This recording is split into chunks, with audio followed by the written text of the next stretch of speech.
Hey guys, welcome back to another video. My name is Gino from Sam and Gino Talk Money, and today is episode 2 of Quarter Life Questions. So the name of this series, I suppose we're not sure if we're going to keep, but for now, Quarter Life Questions it is. So before we start, hit the like button, hit the subscribe button, hit the notification bell. Let's get straight into the video.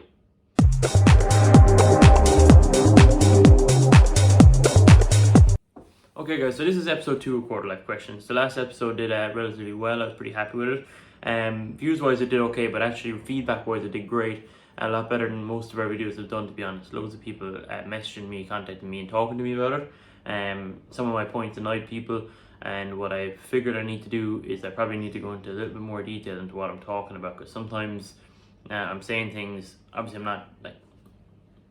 not saying things but not going into loads of detail, and then sometimes my points are getting lost and people are taking offense to it, which is sometimes people will take offense to what you say, but they picked up what I was saying in the wrong way. So I'm just going to go into a little bit more detail this time, a bit more prepared this time. If you've watched my last episode, you'll see that I actually decided on that morning to do that video. This time I obviously had a week to think about it, so I've got notes written down on my laptop beside me here of things that I thought of during the week, because that is going to be the point of these series, is topics that I've thought of during the week. They're all going to be relatively related to money or just life in general. I'm not going to start getting into like anything relationship advice. It's all going to be pretty much based around finance and navigating your way through your 20s and 30s and teenage years, I suppose, in regards to decisions and finance and stuff like that. So we'll keep it all relatively related to money in one way, shape or form. So the first thing I want to talk about is I was listening to a podcast during the week by there was a guest on it. Alex Hormozi is his name. He's an author and a business person. I've read one of his books. I don't know too much about him, to be honest, but I was listening to the podcast and he was talking about the 3 different types of people in the world. So there's givers, matchers and takers. So what this means is, so there's someone who will always give, and these people get hurt the most, but his point of view, and I would agree with, is that these are the people that will actually find the most success. So a giver is someone that will do something for someone else, give something to someone else, help someone for someone else, not looking for anything in return, not expecting anything in return, and they'll do it first. So that's a giver. A taker then is someone who just takes, they'll take the help, they'll never give it back. They'll take the money, they'll never give it back. They'll take the free meal, they'll never buy the next meal, stuff like that. So that's obviously the worst kind of person. And then the middle one is the matcher, which is a fine way to be, where, okay, that person bought me a pint, I'm going to buy them a pint. That person gave me a hand, I'll give them a hand. That person bought my dinner, I'll buy their dinner next time. Whatever, that's fine, you're matching. But his point of view is you need to be the giver. The reason you need to be the giver is you're the person that's always doing it first. And these people, he says, get hurt a lot. These are the people that will lose friends because they're giving and someone's taking, they're the taker, and then they never get that back, and eventually you have to cut that person off. But he reckons in the long run, if you're ever in trouble or you're ever in need, someone's going to look back and think, Jesus, every time I needed something, Gino was there. Every time I needed help, Gino was there. Every meal Gino was trying to pay for. Every pint or whatever. Just obviously meals and pints are not as relevant, but it's just the point he was trying to make. And these are the people that are actually going to get the most out of life in the long run, and people are going to be there for and always ready to stand up for you or to help you out, because in the past you were there to give them help at the time. You need to decide what you are. Are you a giver? Are you a matcher? Are you a taker? So I've been thinking about this all week. This was actually pretty early on during the week that I listened to this. And I would consider myself a giver. I do find I'm always trying to give advice to people, help people. I don't expect anything in return. If I go out for dinner with my friends, I will, I'll try to pay for it, or I'll try to always buy a pint for my friend or whatever it is. I'll always try to give lifts. If someone's stuck for a lift, I'll try to help them out. If they're stuck needing a hand with something, I'll always try to help if I can. I would consider myself a giver. And I was trying to think of some of my friends, so I don't really think I have a friend that's a taker. And that's not that I could think of anyway during the week. And not a close friend anyway, but I definitely have friends that are matchers, that just, they feel the need to match it. And that's not why I do these things. I don't do them, I kind of do them from naturally, because my parents would have been quite like that. They would have been quite just happy to help people out or do things for people. And I do think that's where I got it from, and I think that's where most people get it from. As they say, the apple doesn't fall far from the tree, so you're usually going to end up quite similar to the way your parents act, and it's just the way you're wired and raised. So it's just something you need to think about and you need to consider. Am I a giver, a taker, or a matcher? So yeah, have a think about that, guys, and think about what you want to be and what you think is right, and I'd love to hear your thoughts on it. Some people think the givers are stupid because they're constantly getting taken advantage of, but apparently it's as Alex said, it's a painful life to live but a rewarding one, so think about that. Another topic I want to talk about is something you've probably heard a million times, but it's just something that's been on my mind for a couple of weeks. I was on a walk with my cousin and we were talking about this. So it's you are the sum of the 5 people you surround yourself most with, which is a really, really, really serious topic, because when you think about it, it's so true. So you think about the 5 people you spend the most time with. So for example, it'd probably be my boss, my work colleague, so, and then probably one of my friends who I'd see the most, or maybe 2 of my friends that I see the most, and my dad. I think they're the top 5 people I see the most week in, week out, and I would definitely say I'm a sum of all of them in some way, shape or form, and I'm sure all of them would see a bit of me in them too, in the way they act and the way they think and what they talk about. And it's only because that's what your brain is clouded with, because that's who you're seeing every day, that's who you're conversing with every day, that's whose ideas you're taking in, who's taking in your ideas.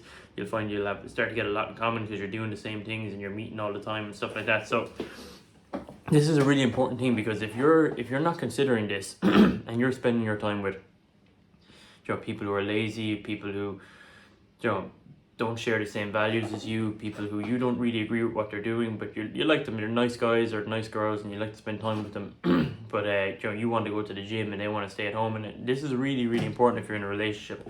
Super important if you're in a relationship, because that's going to be the person you spend the most time with, or potentially all of your time with. And if your values aren't in line, you will fall into their trap. If you want to go to the gym and they want to sit at home eating takeaway, or you want to start your own business, or you want to work on you want to study harder and they just want to go out drinking, or whatever it is, if you will fall into, it's a lot easier to fall into bad habits than it is to get them into your good habits. That's the point I was trying to get across, that I butchered earlier, probably be cut out now, but anyway. So that's just something to consider. You really need to look at, if your life isn't going the way you want it to go and you think you're falling into bad ways, you really need to look at who you're spending your most time with, and you need to be ruthless with it, because it's your life at the end of the day. And if people aren't progressing with you, it's normal to leave people behind. It's normal to move on from friends, and you don't need to not be friends with them. You just need to reduce the amount of time you spend with them, and that's what it comes down to at the end of the day. So that's just something I think is super, super important, especially when you're young, because you're so impressionable. Even now I find myself so impressionable, but you're extremely impressionable, and you need to just get on top of that as fast as possible and as quick as possible, because you don't want to fall into bad habits, and you don't want to end up regretting spending 3 years of your life with someone and they've pulled you back loads, because 3 years is a long time. It can be a seriously long length of time, and especially the younger you are, obviously. So that's just something to consider. Make sure the 5 people you're spending the most time with are valuable to you, and they'll all be in different ways. I'm not going to name any names, but if I take my 5 people into consideration, I've got my boss, successful businessman. He's young, he's starting a family, he's doing well, he's building businesses, he's smart, and so I spend a lot of time with him. And then my work colleague, so my main work colleague, again, he's in an extremely happy relationship. He's a very hard worker. He's really, really giving and really thoughtful, which is something I'm trying to take from him. He pushes me to work harder and more, because we're in a sales environment. We're competitive, but in a very good way. We don't cut each other's backs.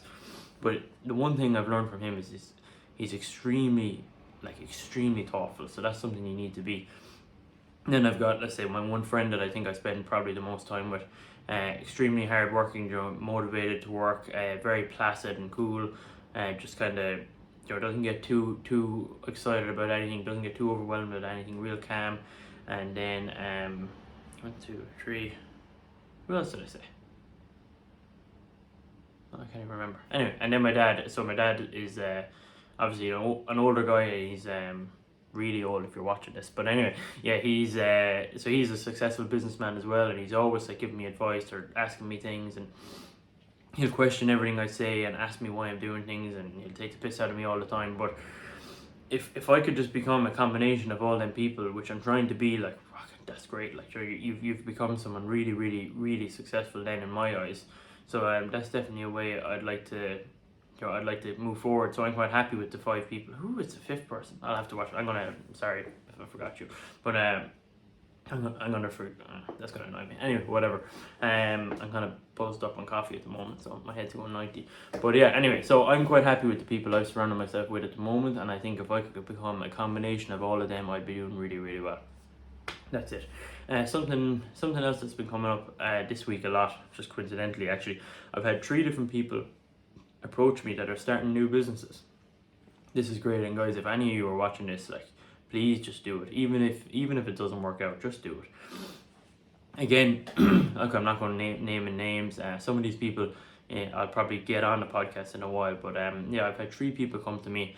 One of them was just coming asking a few questions and starting up, 2 lads, and then another 2 were just literally guys I'm friends with that are starting new businesses, and this is just great, and it needs to be done because people have to do it. Someone has to open new businesses, someone needs to try it, and it takes a huge amount of balls to do it, a really huge amount of balls. So one thing I would say, support your friends if they're starting, buy their stuff.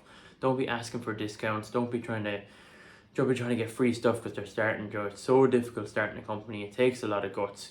Buy their stuff if they're whatever they're doing, whatever they're selling, whatever they're working on. Support them. Share their stuff on Instagram. Tweet their stuff. Share it on Facebook. Even if you don't use Facebook, talk about it to your friends. Do everything you can to support your friends starting a new business because it's extremely difficult, and your support will go a long way for them.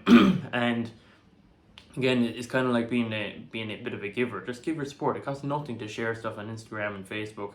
Don't ask for 10% off or 20% off. Just pay the full price. Help your friends. They're starting off in a brand new business. It's extremely difficult. It's going to take years to build.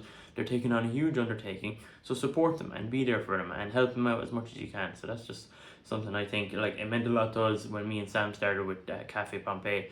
The amount of people sharing our stuff and buying our coffee. And it's funny, you remember, even though I've got, I would never fall out with someone over, but the people who didn't help you, and it just sticks in your head. And maybe I'm just spiteful, but I do remember the people who didn't buy it, still haven't bought coffee, or asked for free coffee, and I was just like, come on, like, give me a break, just do something. And so if you've got a friend starting a business, support them, help them, share their stuff. Go to it. If it's a service, buy it. If it's a product, buy it. If it's a service, go to it if you can. Whatever you can do to help. If you don't have money to help, just share their stuff. You will be able to help them grow. So that's definitely something to think. Now, one other topic I want to talk about is comparison is the thief of joy. This is a funny one because I've been thinking about this for a few weeks, and something's been bothering me about it. So firstly, not everything needs to be good, not everything needs to be happy, and I'm not gonna, that's kind of, can be quite a depressing topic, but like, comparison is the thief of joy. It kind of annoys me a little bit because you're not meant to be happy all the time. You're not meant to be like, oh, everything's so great. You need to compare yourself to people. But what I've seen people doing and what I've heard people doing that I don't agree with at all, let's just say you're here, okay? You're like, right, I'm 25 years old, I do this, I've done this, I work here, I make this much money, or whatever you want to compare with people. And then you look ahead of you, okay, and you see someone else who's a year younger than you, making way more money than you, traveling the world, has a beautiful partner, or whatever it is, and you think, oh fuck that guy, oh, now my joy is gone. So whatever, your joy should be gone. That guy is doing better than you. If that's what you want to compare him to, that guy is doing better than you, and you shouldn't be sad about it, but you should definitely be thinking about it. And you can't just say, oh well, I better not compare myself to him because I'll lose my joy. If that's your goal, you need to be comparing yourself to people ahead of you. But what you don't need to do, and this is something so important that people are doing constantly, is they're comparing themselves to people that aren't doing as well as them. Now, I can't stress this enough, okay? You can only choose the categories that you're comparing. For example, obviously, I have a channel about money. I'm quite driven by money and stuff like that. So I would be comparing myself to people with money, freedom, wealth, stuff like that. So I look at people ahead of me, and I'm always happy for people that I know that are that are doing well, and I think it's great. As I said, new businesses, old businesses, money, whatever it is, buying houses, buying property. At my age now, that's what I'm seeing a lot. My friends buying properties, getting raises, getting successful jobs, and I think it's great. I genuinely do feel happy for these people. But what you can't do is look at people that aren't doing as well as you and think like, okay, like I'm 25, he's 25, but he only makes 30 grand a year, or he only makes 20 grand a year, or whatever it is. But you don't know, and you're like, oh, I'm actually doing pretty well, but you don't know, that guy might not focus at all on money. So you're doing better than someone who is focusing zero on what you're focusing on. So what's the point in looking backwards? You're like, oh yeah, well, I'm not living at home, but he's living at home. But you don't know what he's focusing on. He could be focusing on becoming a sports star or something like that, and they can't work full time, so they have to stay at home because they need to save money on rent because they're trying to become better at something that isn't actually making them money yet. So there's no point in looking back at people and saying, oh well, I'm doing better than them, so I'm fine, I can chillax, so I can coast here now for a while because I'm doing better than that guy and he's my age or he's 2 years older than me. That is a really, really, really sure way to fail. If you were just looking backwards and saying, oh, I'm better than that guy, I can coast. So comparison is the thief of joy, yes, but why do you need to be so happy all the time? Look ahead, constantly look at the people ahead of you and think, okay, well, if he can do it, I can do it. If she can do it, I can do it. If they can do it, I can do it. Whatever it is, you need to look ahead and think, right, if that's my goal, if my goal is to be the best MMA fighter, if my goal is to be the wealthiest person at 30, if my goal is to be the best looking person, if my goal is to write the most books, if my goal is to make the most YouTube videos, whatever it is, look at that person and think, okay, well, why aren't I doing it as good as them? Let comparison steal your joy. Like, why should you be happy if that's your goal? If you should be enjoying the process to get there. But I think it's a real weak mentality to look back at someone and say, well, I'm doing better than them, so I'm fine. I think it's a stronger mentality to look forward at someone and think, okay, I need to get there. And don't let it make you sad and depressed, but definitely think, okay, a little wake up call. That's what I need to do. That's what I'm trying to do. That's where I'm gonna go. So that's basically all I want to talk about today.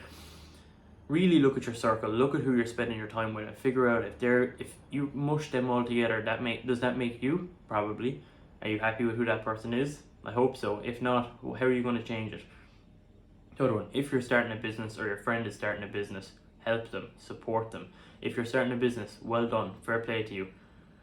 It is very difficult, it's hard, it's some things you're just like, oh, even things like, in Ireland there's loads of grants you can get. Applying for the grants, you're like, oh, just, it's going to be tough, you've taken on a huge undertaking, you've got huge minerals to do it, well done. And I wish all the luck in the world to anyone who starts, I really do. And then the last one is, don't look at people behind you. Look at people ahead of you, and you don't need to be that happy all the time. Your joy can be stolen as long as you're enjoying the process and you're not making yourself depressed doing what you're doing. You need to find your values, which is the most important thing. Find what you want, find what's important to you, and work towards them values, because everyone's different. I can only talk about my own experience, and hopefully I'll have other people on these episodes that will talk more about their experiences. Move towards what you want. Find someone who's doing what you want. Look at them. You can get mentored by them, you can get mentors, you can pay for mentorships from really successful people. Do whatever you need to do, but don't sit there and coast. Coasting is the worst thing you can do, because if you're sitting there thinking, okay, well, I'm doing better than that guy, that guy might even be nearly working at the same thing as you. Who says you're doing better than him? If you need to find what you're doing and work towards that person, or work towards that value. And if comparison is the thief of joy, why do you need to be so happy all the time? Think about that. Guys, thank you so much. I'm really enjoying these videos. I hope you are too. Hit the like button, hit the notification bell, leave a comment down below, subscribe, whatever it takes, do it. Cheers guys, thank you so much. See you in the next one.